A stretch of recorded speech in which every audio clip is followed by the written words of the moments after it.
The sensor alarm woke Junior Technician Voss from his half-sleep at the monitoring station. His 4 eyes snapped open as the display flashed red. For a moment, he thought it was a malfunction. Nothing ever happened on Border Watch.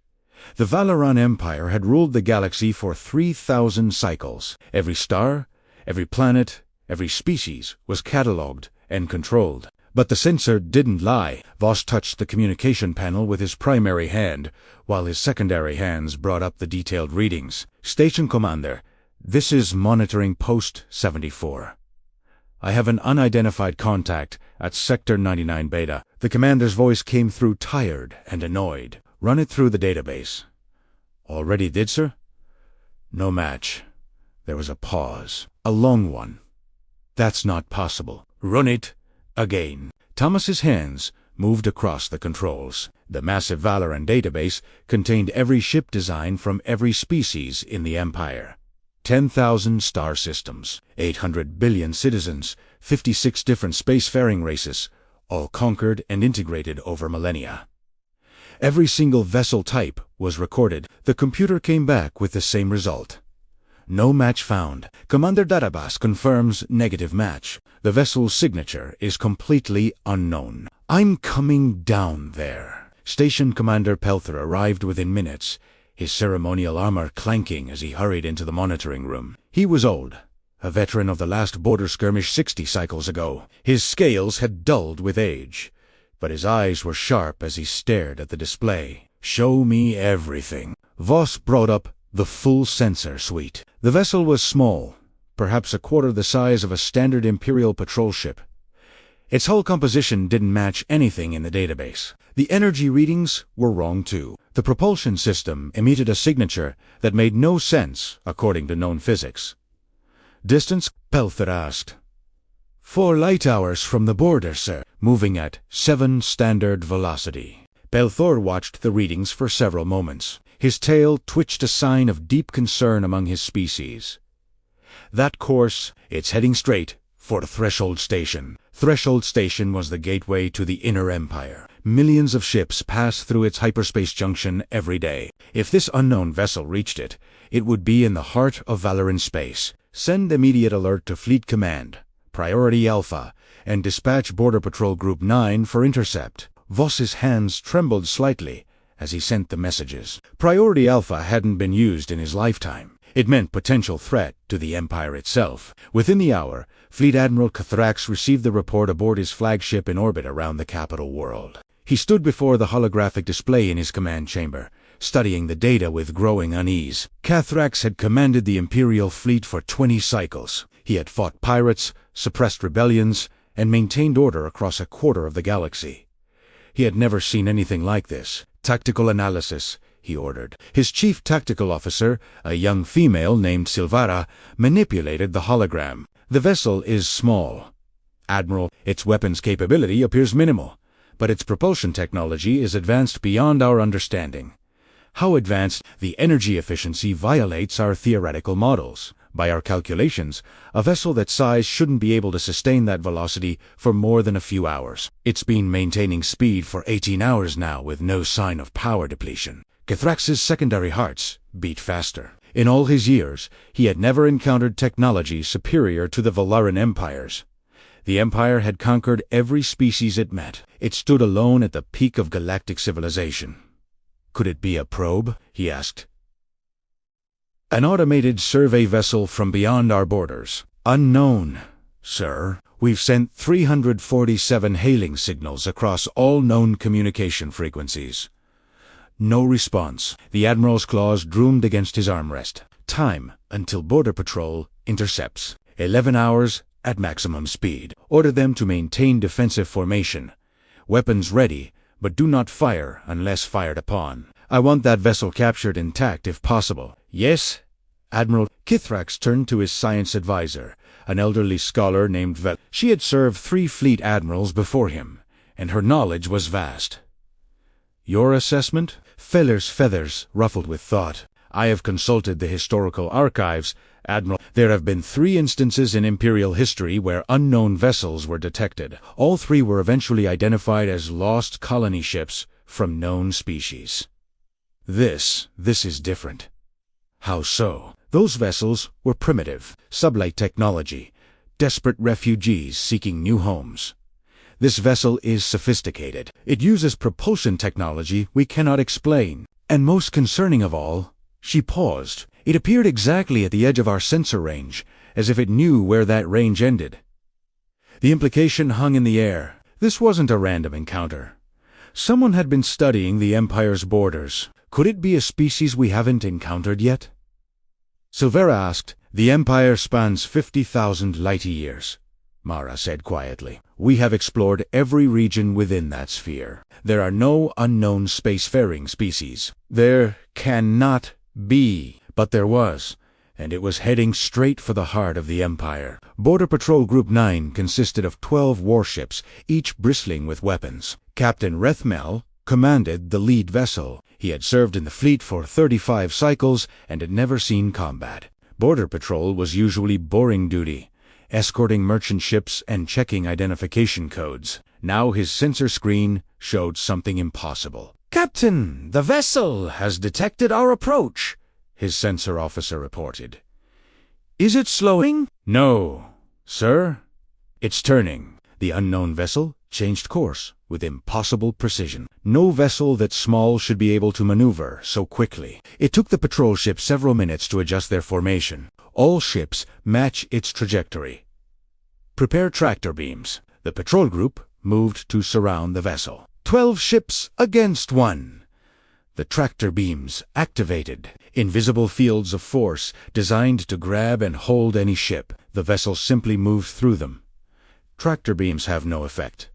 "Captain," the tactical officer shouted.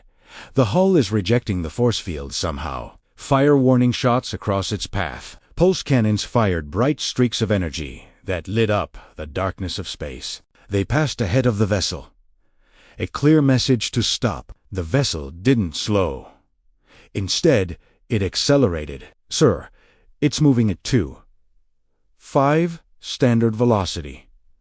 Now, that's not possible. Our ships can't match that speed. Wrath watched helplessly as the unknown vessel pulled away from his entire patrol group. Within minutes, it was out of range. "Fleet Command, this is Border Patrol 9.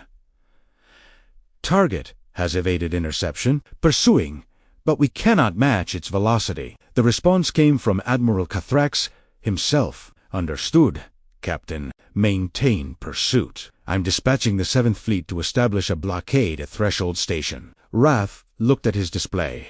The vessel was a small dot now, pulling further away with every second. Whoever was piloting that ship had technology the Empire couldn't match, and they were heading straight for the most important station in Imperial space. Back on the flagship, Admiral Keith stood before the High Council's holographic projection. The 7 council members looked down at him from their towering images, their faces grave. "Admiral, explain how a single unknown vessel has penetrated our borders and evaded our patrol ships."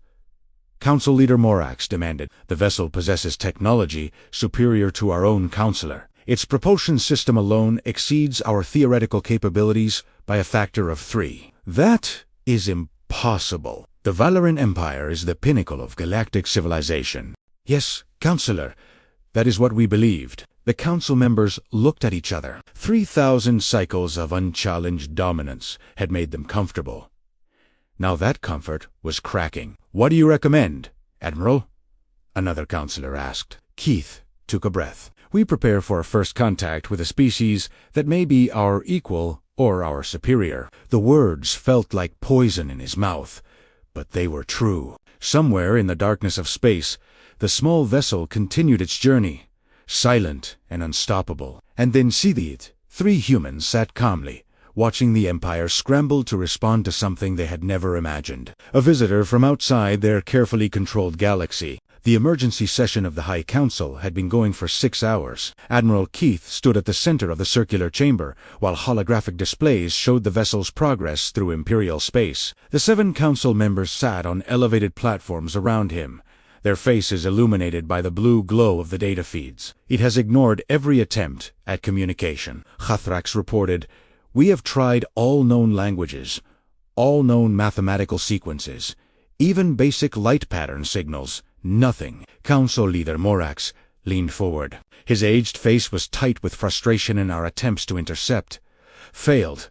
The vessel is simply too fast. It evades our ships with minimal course corrections. And Cathrax hesitated. It appears to be scanning our facilities as it passes. Scanning. Our shields should prevent that. They don't work against whatever technology this vessel uses. 3 hours ago, it passed within sensor range of Defense Platform 72. Our records show the vessel's scanning beam penetrated 6 levels of military-grade shielding. A murmur went through the council. Defense Platform 72 housed classified weapons research. If this unknown vessel could see through their best defenses, then nowhere in the Empire was truly secure. Counselor spoke up. She was the youngest council member, only 80 cycles old. Perhaps we are approaching this wrong. We assume hostile intent, but the vessel has not fired any weapons. It has not attacked any of our ships. What if it is simply exploring our military installations? Another counselor scoffed.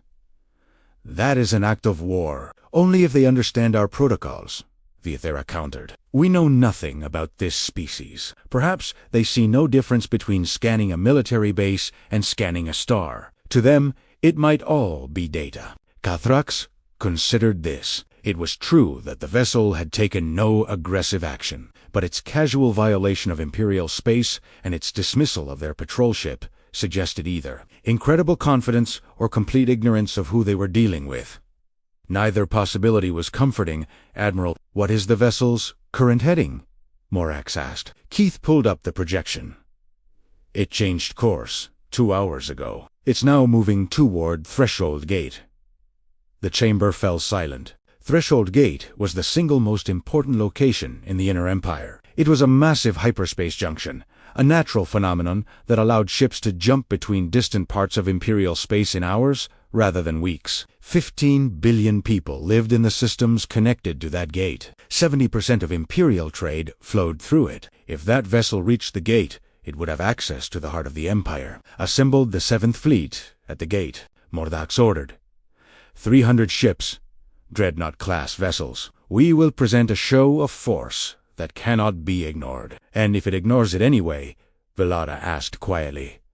No one had an answer. In the science division aboard the flagship, Velara studied the censored data with growing fascination. She had been a scientist for 60 cycles, specializing in She had examined the ships and tools of 56 different species. She had never seen anything like this. The whole material is impossible, she muttered to herself. Her assistant, a young technician named Paul, looked up from his console. Impossible how? Director, it absorbs sensor beams. All of them. Active scans, passive radiation detection, even basic light reflection. We can only see the vessel because it wants us to see it otherwise. She gestured at the screen. Otherwise, it would be invisible. A cloaking device. No, cloaking devices work by bending light around an object. This is different. This material actually absorbs the energy. It shouldn't exist. The thermodynamics alone would require... She trailed off, her mind racing through calculations. Paul waited. He had learned not to interrupt when Mara was thinking. The energy absorption alone would generate enough heat to melt any known material, she finally said. But their whole temperature reads as normal. They've solved a problem that our best scientists say cannot be solved. What does that mean? Director. Wheeler looked at the young technician. It means we are dealing with a species that is either far more advanced than us or far more reckless. Possibly.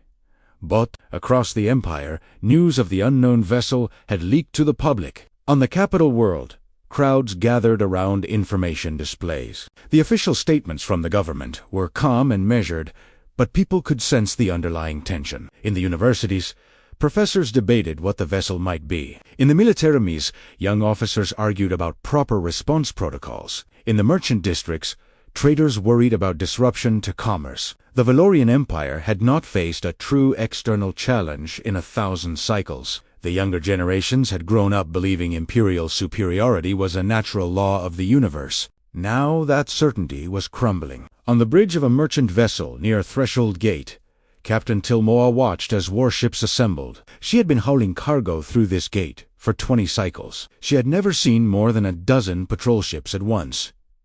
Now there were hundreds. Dreadnoughts hung in space like sleeping giants, their weapons arrays ready. Cruisers and destroyers filled the gaps between them. Fighter wings patrolled in complex patterns. The entire 7th Fleet had formed a wall of military might around the gate. "That's beautiful and terrifying at the same time," her co-pilot said. Tilmora nodded. The fleet represented 300 years of military development. The ships carried weapons that could destroy planets. Their shields could withstand sustained bombardment from entire fleets. She hoped it would be enough. The unknown vessel arrived at Threshold Gate exactly 48 hours after it had been first detected. It came out of faster-than-light travel at the precise edge of the fleet's sensor range. On the flagship's bridge, alarm sounded. Admiral Keith strode to the command platform, his full-dress armor gleaming under the lights. This was the moment that would define his legacy. All ships to battle stations. Weapons hot, but do not fire. Hailing frequencies open on all bands. The communications officer worked frantically. Greater than, sir. Transmitting message now. Greater than. All languages. All frequencies. The message was simple. Unknown vessel. You have entered Valoran Empire space. Identify yourself immediately, or be fired upon. The vessel moved forward. Slowly, carefully, it advanced toward the assembled fleet. It was tiny compared to the dreadnoughts that surrounded it. A single fighter could destroy something that small, but everyone on every ship knew that size meant nothing with this vessel. "Sir." No response to hails. The communications officer reported distance. Entering weapons range in 30 seconds, Keith felt his heart pounding. 300 ships, the finest vessels in the fleet, thousands of crew members waiting for his order. All ships, target locked. On my mark. The vessel stopped. It simply stopped moving, hovering in space exactly 100,000 kilometers from the nearest Imperial ship. The distance was precise, calculated. It was well within weapons range, but far enough to give time for communication. "Sir, the vessel has stopped," the tactical officer announced unnecessarily. Everyone could see it on their displays. "Hold fire. Continue hailing attempts."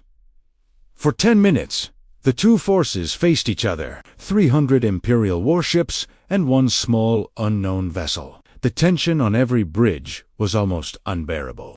Then the vessel did something no one expected. It transmitted, "Admiral, we're receiving a signal from the vessel. Put it through."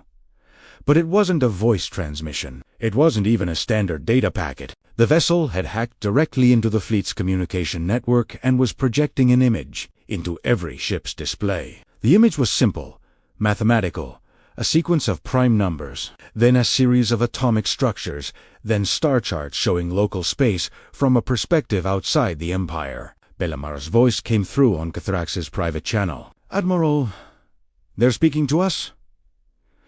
"I can see that." "Director, no, you don't understand. They're using our own database against us. They're showing us they understand our mathematics, our science, our language structure. This is first contact protocol." The transmission changed. Now it showed a three-dimensional map of the Empire's borders.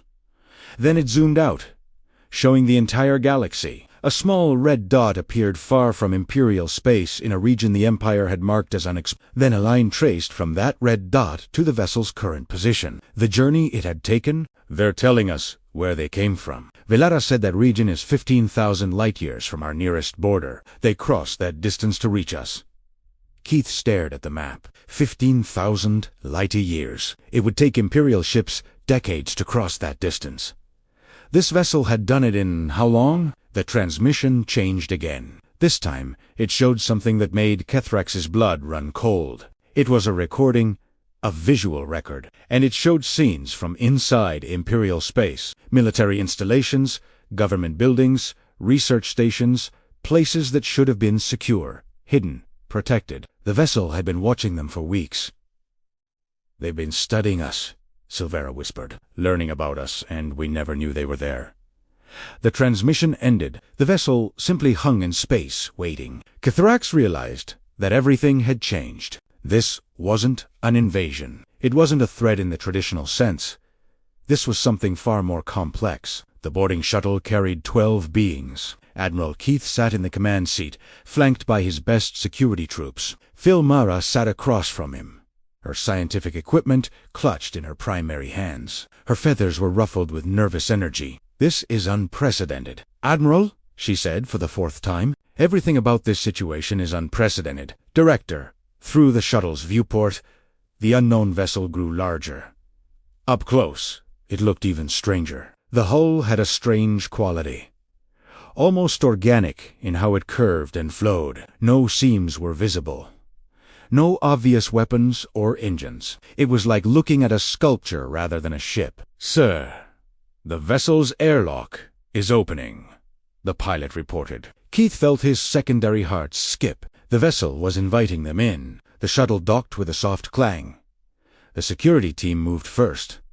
Weapons ready. Thrax followed, with Mara close behind. The interior of the vessel was wrong. The corridors were too narrow for comfortable movement. The lighting was dim by Valoran standards, shifted toward the red end of the spectrum, and there was something about the geometry that made Kithrax's eyes hurt. The walls seemed to curve in ways that didn't match the exterior dimensions. "This is impossible architecture," Vela whispered. "The interior space is larger than the exterior volume. Director, that violates basic physics." "I know, but look at your scanner. We've walked 50 meters, but the exterior hull is only 30 meters long." The security team leader, Commander Zeeth, held up his hand. "Sir, movement ahead. 3 signatures. They're waiting for us." The corridor opened into a chamber, and there, standing calmly in the center, were 3 beings unlike any Cathax had ever seen. They were bipedal. But that was where the similarity to known species ended. They had only 2 arms, 2 legs, a single head, with 2 forward-facing eyes. Their skin was smooth and varied in color. One dark brown, one pale pink, one somewhere in between. They wore simple clothing in blue and gray. But what struck Hathrax most was their posture. They stood relaxed, almost casual, no defensive stance, no visible weapons. They looked at the heavily armed Valorian security team with what could only be described as curiosity. One of them, the female with brown skin, stepped forward. She raised one hand, palm out, in what Cathrax recognized as a universal gesture of peace. Then she spoke in perfect Valoran. "Welcome aboard the CSS Wanderer. I am Captain Sarah Chun of the Human Exploration Corps. These are my crew members, Dr. James Okonkwo and Lieutenant Yuki Tanaka. We've been hoping to meet you." The Valoran stood in stunned silence. The being, the human, had spoken their language flawlessly.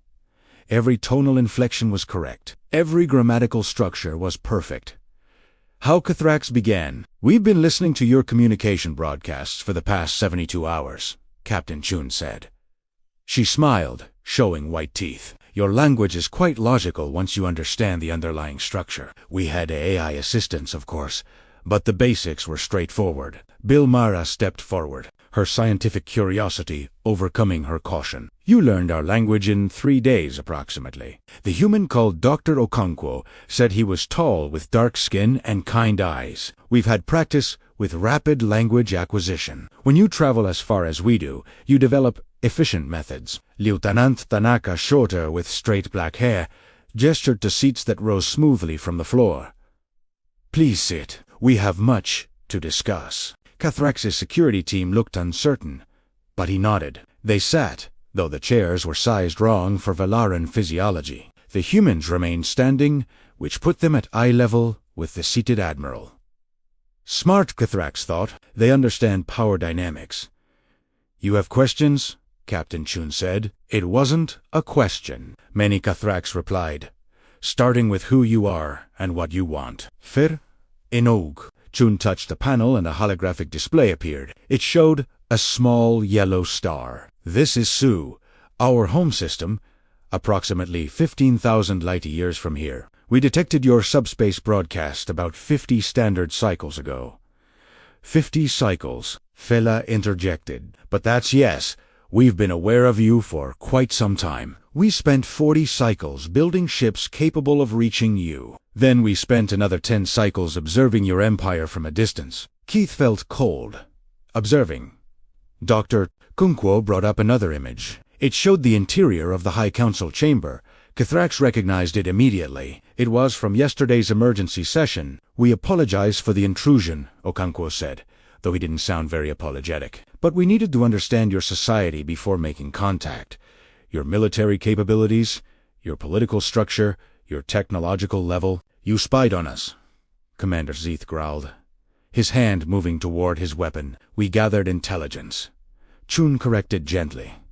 Just as you would have done in our position. Surely the Valorian Empire scouts knew territories before making contact. She had him there.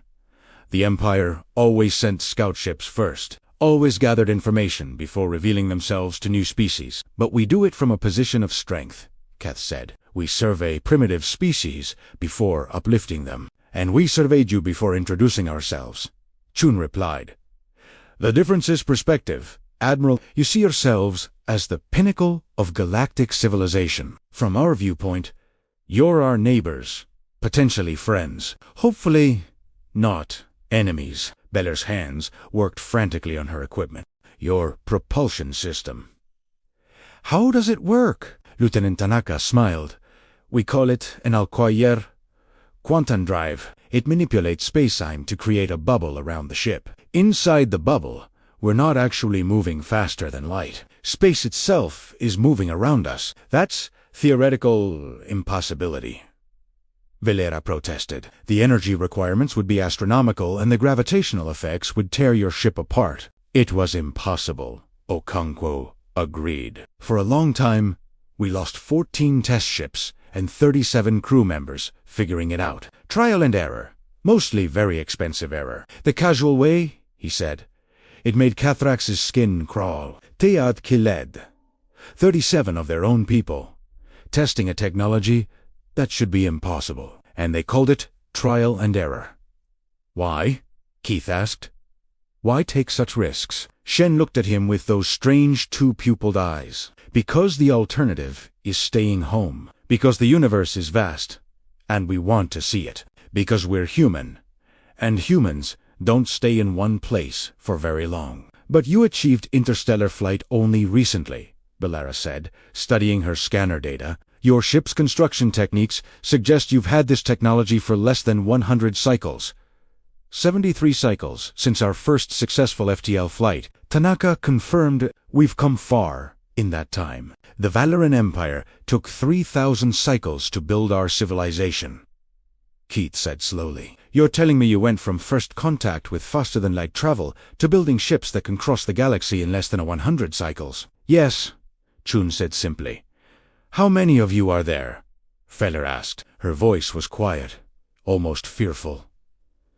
Okono glanced at Chun. She nodded. In this ship, 3 in the Human Exploration Corps, about 50,000 total human population across all our colony worlds, approximately 12 billion. 12 billion. The Valorian Empire had 800 billion citizens across 10,000 systems, but they had built that empire over millennia. These humans had gone from a single world to 70 colonies in less than a century. Admiral Chun said, her tone becoming more serious. We didn't come here to threaten you. We came because we believe in making contact, in building relationships, in learning from other species. Your empire is vast and ancient. We respect that, but you should know, she paused. You should know that we're not the only human exploration vessel out here. There are 17 others heading to different parts of the galaxy. Some of them will encounter other civilizations, other empires. This galaxy is large enough for all of us. Cathrax understood the message beneath the words. The humans were expanding, not through conquest like the Empire had done, but through exploration and colonization. And they were doing it at a speed that made imperial expansion look glacial. What do you want from us? Asked. Cultural exchange, scientific cooperation, trade. Perhaps if our economies are compatible. And most importantly, Chun smiled again. We'd like you to visit Earth, our home world. See where we come from. Understand who we are. We've learned about you. Now, let us show you who we are. She touched the panel again. A string of coordinates appeared. These are the navigation coordinates for Sol system. Bring ambassadors, bring scientists, Bring whoever you think should see what humanity is building. We promise you safe passage." Keith looked at the coordinates. They represented a journey of months, even with Imperial FTL technology. A journey into the unknown, to meet a species that had casually bypassed all of the Empire's defenses. Commander ZTH leaned close. "Sir, this could be a trap." "It could be," Cathrax agreed quietly. Then louder to the humans. "And if we refuse your invitation..." Chun's expression didn't change. "Then we'll be disappointed. But we'll respect your decision. We're explorers, Admiral, not conquerors. If the Valoran Empire wishes to isolate itself, that's your choice.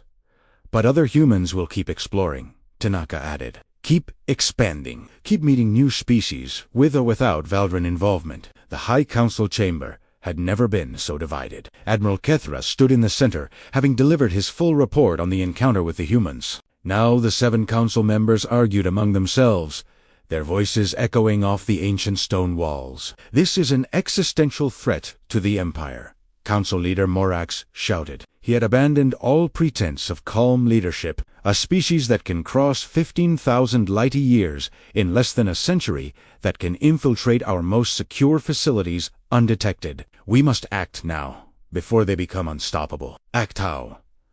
Councillor Wheeler countered. "Destroy their ship. They've already told us there are 17 other vessels exploring the galaxy. We would only prove ourselves hostile. Then we find their home world and neutralize the threat at its source." General Koromak said he was the military liaison to the Council, a scarred veteran of countless campaigns. "A preemptive strike while they're still vulnerable." Velara, attending the Council as scientific advisor, stepped forward. "With respect, General, they may not be vulnerable. We know nothing about their defensive capabilities. And if we attack, we turn a potential ally into a definite enemy." Ally Morax laughed bitterly. "They are predators. Director, advanced predators, who smile while they study our weaknesses. In 3 generations, they will have more worlds than we do. In 5, they will surpass us entirely. Only if we stand still," Belarus said quietly. "When was the last time the Empire innovated? When was the last time we took a risk on new technology? We've been ruling the same systems, using the same ships, following the same protocols for 1,000 cycles. We've become stagnant. We've become stable." Cormac corrected. "The Empire has perfected governance. We don't need innovation, we need order." The argument continued for hours. Admiral Cathrax listened, understanding that the Empire was fracturing before his eyes. The Council had split into 2 clear factions, those who saw the humans as a threat to be eliminated, and those who saw them as a mirror reflecting the Empire's own stagnation. Finally, Councillor Vela addressed Cathrax directly. "Admiral, you spoke with these humans, face to face. What is your assessment?" Cathrax chose his words carefully. "They are not like any species we have encountered. They are confident without being arrogant, advanced without being condescending." And Apo said, "They genuinely seem interested in peaceful contact. But make no mistake, they are expanding rapidly. They will fill the galaxy whether we engage with them or not." "Then we have no choice," Max said grimly. "We must prepare for war." Orthera said, "We accept their invitation. Send a delegation to their home world. Learn from them as they learn from us." The Admiral is correct. They will expand regardless. Better to be their friends than their enemies. The Council voted. 3-4 war, 3-4 peace. Mordax held the deciding vote. The old Council leader sat in silence for a long moment, his face troubled. Finally, he spoke. "Admiral Cathraxiu will lead a diplomatic mission to the human homeworld. Take whatever ships and personnel you deem necessary. Learn everything you can about these humans, their technology, their society, their weaknesses, and when you return, we will make our final decision." It wasn't peace, but it wasn't war. It was a delay, a chance to gather information. Cathrax nodded his acceptance. However, Morax continued, his voice hard. "General Cormar Mac will begin preparations for military action. If your mission fails, or if you discover the humans are indeed a threat, the Empire will be ready. Kethox understood. He was being sent to determine whether humanity would be a friend or a target. 3 weeks later, a small fleet of 5 Imperial ships arrived at the coordinates the humans had provided. Admiral Kethox stood on the bridge of his flagship, staring at the yellow star ahead. Sol, the human homeworld, orbited that star. "Sir, we're being hailed," the communications officer reported. It's in Valerian. Put it through." A human face appeared on the screen. Male, young, with brown skin and a warm smile. "Welcome to Sol System, Admiral. This is Sol Traffic Control. We've been expecting you. Please maintain your current heading. An escort will meet you shortly." The screen went dark. Fela, who had insisted on joining the mission, looked at Cathrax with wide eyes. "They have traffic control for their entire star system. How much ship movement do they have?" They got their answer soon enough. As the Imperial Fleet moved deeper into the system, their sensors picked up thousands of signals, ships, stations, habitats. The system was alive with activity. "Director, I'm reading over 10,000 distinct vessels in this system alone," the sensor officer reported. "Cargo haulers, passenger liners, mining ships, research vessels, and military craft." "How many military vessels?" "Geith, Askith. At least 500 in immediate range, possibly more beyond sensor range. 500 warships in a single star system, and this was just their home world. They had mentioned 70 colony worlds. The escort arrived, 3 sleek human warships that dwarfed the Imperial vessels. They moved with the same impossible grace as the exploration ship, guiding the Imperial Fleet toward a large orbital station. "Admiral, that station?" Velara's voice was awed. "It's rotating to generate artificial gravity, but the scale, it must house millions of people." Through the viewport, Kithrax could see Earth, a blue and green world, covered in oceans and continents. Clouds swirled in white patterns. Light sparkled across the night side, showing massive cities, home to 12 billion humans. The station docking procedure was smooth and professional. When Kithrax and his delegation disembarked, they were met by Captain Chun and a group of human officials. "Admiral, welcome to Unity Station," Chun gestured broadly. "If you'll follow me, we've prepared accommodations for you and your crew. Tomorrow, we'll take you down to Earth itself." As they walked through the station, Cathrax couldn't help but notice the controlled chaos around them. Humans moved with purpose, but without the rigid hierarchy he expected. A young human in workload bumped into what appeared to be a senior officer. Instead of punishment, both apologized quickly and continued on. "Your society is informal," Bela observed. Chun laughed. "We have structure, but we prefer flexibility. Rigid hierarchies can slow down innovation. We found that diverse perspectives and open communication lead to better solutions."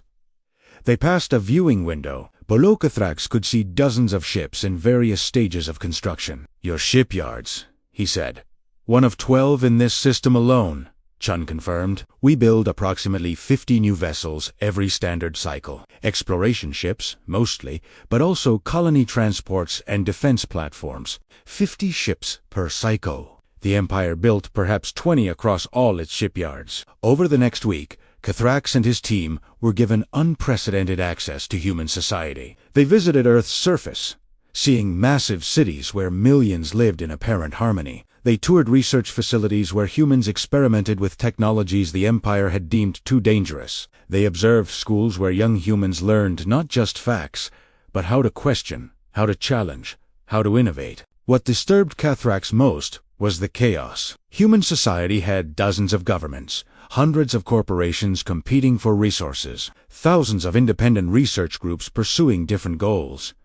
There was argument, debate, even conflict. But somehow it worked. "I don't understand," he confessed to Dr. Okonkwo during a tour of a university. "Your society is fractured, everyone pursuing their own goals. How do you maintain order?" Okono smiled. "We don't maintain order the way you do, Admiral. We maintain balance. Yes, we compete. Yes, we argue. But competition drives innovation. Argument leads to better solutions. Our chaos is controlled chaos. It pushes us forward, but at what cost? We've seen your memorial walls, thousands of names, people who died in experimental accidents, failed colonies, exploration disasters. Yes, Okonkwo said softly. We remember them. Every single one. They took risks so that humanity could grow. We honor their sacrifice by continuing to push boundaries. Keith thought of the 37 crew members who died testing FTL drives. The Empire would have stopped after the first failure, deemed it too dangerous. But humans had continued learning from each disaster until they succeeded. On his last day on Earth, Cathrax met with a human diplomatic council. Unlike the Imperial High Council, this group was elected from different nations and rotated regularly. They were young, energetic, argumentative. Admiral, one of them said, we hope this visit has shown you that humanity means the Valorian Empire no harm. We want to be neighbors, partners, friends. We want to learn from your long history. Another added, 3,000 cycles of governance. You must have wisdom we lack. And perhaps we can share our more recent innovations in return. It was a diplomatic way of saying, you're old and wise. We're young and fast. Let's help each other. What happens if the Empire refuses cooperation? Cathrax asked. The council members looked at each other.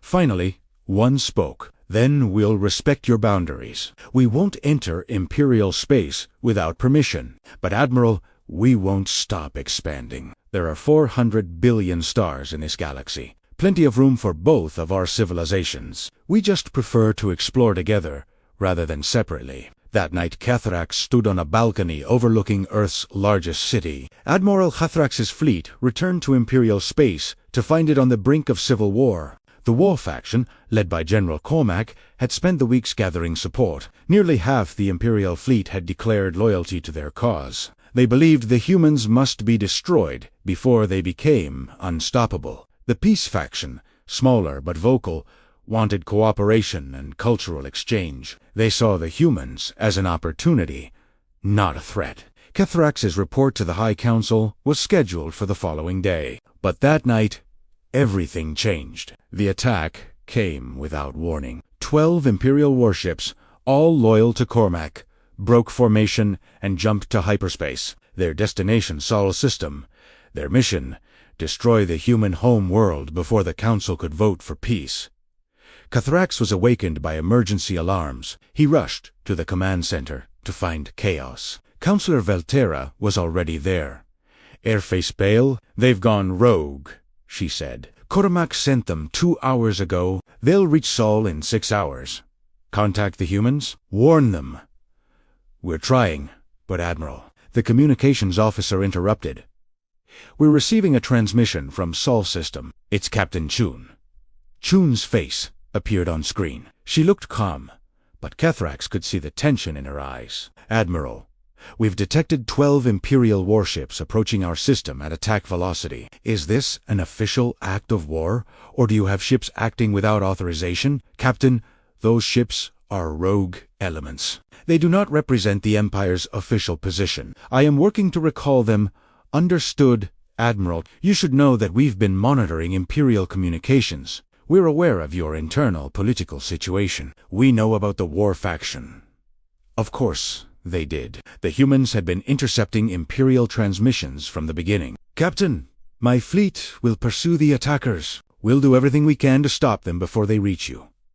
Chun smiled slightly. We appreciate that, Admiral, but you should also know we're not defenseless. The transmission ended. Keith ordered his flagship and 20 loyal vessels to pursue at maximum speed. But even as they raced toward Sol, he knew they would arrive too late. The rogue Imperial ships dropped out of hyperspace at the edge of Sol System. Commander Zathric commanded the strike force from his dreadnought. His orders were clear. Destroy the human homeworld's orbital facilities, their shipyards. Eliminate their military capability. All ships. Weapons hot. Target the largest orbital platforms. On my mark. I'm Sir, his sensor officer shouted. Multiple contacts. Hundreds of them. The display lit up with ship signatures. Human warships were converging from all directions, not just the 500 they had detected before. Thousands. They had been hidden, waiting, scattered throughout the system in stealth mode. How did we not see them? Zother demanded their stealth technology. Sir? They were running silent. They only activated when we arrived. Satha realized the trap. The humans had known, somehow they had known the attack was coming, and had prepared. A transmission came through. It was Captain Chun. But now she wore a military uniform, not the casual explorer's outfit. Commander Zathrik of the Imperial Navy. You have entered Sol's system with hostile intent. We're giving you one chance to stand down. Power down your weapons and accept escort back to Imperial space. Zather laughed. You think you can threaten us? We are the Valarin Empire. We have conquered 56 species, and we're number 57. If you keep making bad decisions, Chun replied. Her voice was ice. Commander, look at your tactical display. Really, look at it. Zath did. His blood ran cold. The human ships had formed a perfect sphere around his strike force. Every angle was covered. Every escape route was blocked, and the weapons signatures his sensors were picking up were far more advanced than expected. Last chance. Commander! Stand down! Pride and training, weared with survival instinct. Zather had been a warrior his entire life. He had never retreated. But he was also smart enough to recognize a losing battle. All ships stand down. Powered down weapon systems. Within minutes, human ships had surrounded each Imperial vessel. Tractor beams locked on, not to destroy, but to contain. It was a flawlessly executed capture operation. Chun's face reappeared on screen. Good choice, Commander. Your crew will be treated well. We'll hold you here until Admiral Cathrax arrives. Cathrax's fleet arrived 3 hours later. He immediately contacted Chun.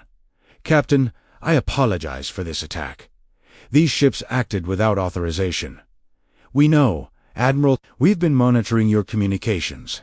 Remember, we knew about the coup attempt before the ships even launched. Then why didn't you destroy them? Chun's expression soft. Because we're not at war, Admiral. Your empire is going through internal conflict. These crews were following orders they believed were legitimate. We're not going to kill people for being caught in the middle of your political crisis. Cathrax felt something he rarely experienced. Shame. The humans had been attacked by Imperial forces and had responded with restraint and compassion. What will you do with them? He asked. Return them to you. Once things settle down, they'll need some education about human capabilities, but no harm will come to them. We believe in second chances. Over the next week, events moved rapidly. General Kormarmak attempted to seize control of the capital, but his support crumbled when news spread of the failed attack on Sol. The war faction had promised a quick victory. Instead, they had been captured without a single shot fired. The High Council called an emergency session. All 7 members were present. Councilors spoke first. The humans have demonstrated both their strength and their restraint. They could have destroyed our attack force. They chose mercy instead. I move that we formally establish diplomatic relations with humanity. I second the motion. Another councilor said quickly. Even Morax, who had been skeptical, nodded slowly. The Admiral's report from Earth has been distributed. I have read it thoroughly. I believe we have been stagnant for too long. The humans represent an opportunity for the Empire to grow again, to innovate, to remember what made us great in the first place. The vote was unanimous. 6 weeks later, the first joint Valarin human exploration vessel prepared for launch. It was a hybrid design, combining Imperial durability with human innovation. The crew was mixed. 30 Valarins and 30 humans, learning to work together. Admiral Thrax stood on the observation deck of Unity Station, watching the ship's final preparations. Villar and Captain Chun joined him. What will you call it? Belmara asked. Chun smiled. The crew voted. They're calling it the Pioneer.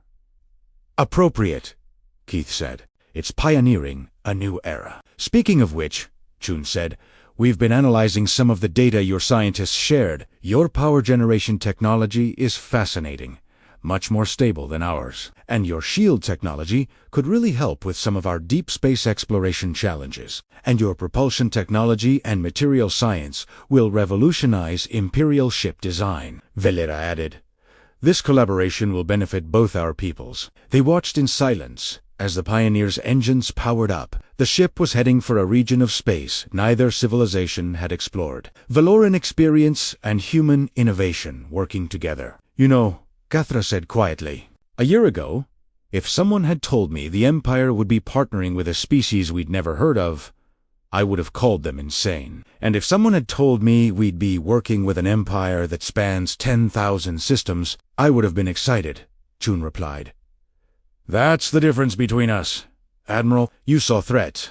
We saw opportunity. We both learned," Mara said. "You learned that not every new species is an enemy. We learned that our stagnation was and humans learned that there are civilizations out here with thousands of cycles of accumulated knowledge." "True," Chun admitted. "Though between you and me, some of that knowledge is outdated. Your medical technology still uses 4th-generation cellular scanners. We're on Generation 9 now. And your civilian ship safety protocols are dangerously lax," Cathrax countered. "We've seen your accident reports," Chun laughed. "Fair point. We do take more risks than we probably should." "That's what makes you human," Velera said. "And that's what makes this partnership work.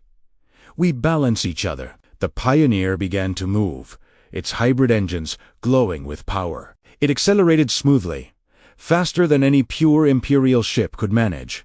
"But with the stability of Imperial engineering," Admiral Chun said, "we've detected 17 other civilizations in this galaxy so far. Some more advanced than either of us in certain areas, some less so. The galaxy is much more diverse than either of our civilizations realized." "And humanity is contacting all of them?" Cathrax asked. "Where possible, though we're being more careful now. You taught us that not every first contact should be as dramatic as ours was." "Dramatic?" Keith repeated dryly. "You infiltrated our most secure facilities and appeared before our largest fleet. I'd call that more than dramatic. It worked, didn't it? We got your attention." "You certainly did." A human aide approached Chun with a data pad.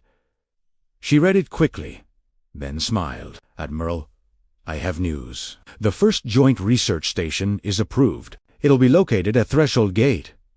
Human scientists and Valoran researchers working together. They're calling it the Gateway Institute."